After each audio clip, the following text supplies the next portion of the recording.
What I didn't know, what I have come to get very educated on is layers here. Number one, I did not understand. I thought like all tracking was the same. Google, Meta, there are differences. They're different species and they each have different risks.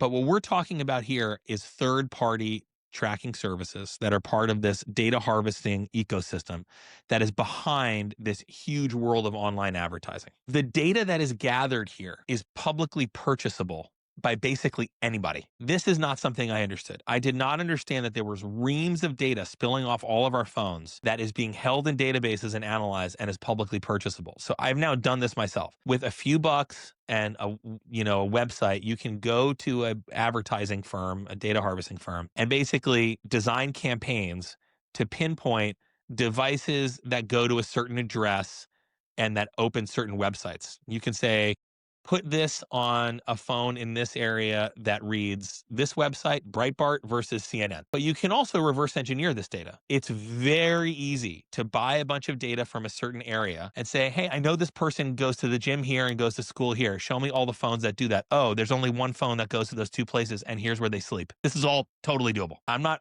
the one lifting the curtain here. Byron Tao wrote a book on this called Means of Control about a year ago. This became popular. The main subject of his book is a guy called Mike Yeagley that we work with, who's an intelligence person who really revealed this when he went to the head of the DoD and did this process I just described to get the home addresses of an entire Delta team, which is obviously like a super secret thing, Yeah. right? So when we think about the future and LLMs and all this data that's out there, it's purchasable by our government. So that's the first risk in my view, is like there's no Fourth Amendment protection on this data. It's considered third-party doctrine covered data because you've shared it with a company.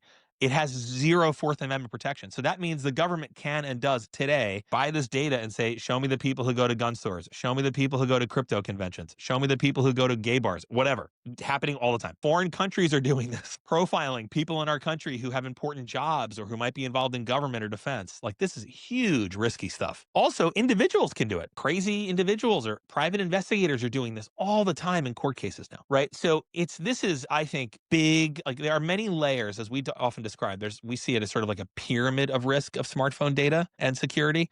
But this is the big one in our mind because it's happening so much and the data requires no warrant to access and has literally no constitutional protection. And I don't think anyone understands that this is happening. So this is sort of a big area that we see as a huge risk. Above this is sort of the base of the pyramid for us. This third-party tracking, this publicly purchasable data about all of us, which again it doesn't just cover you, right?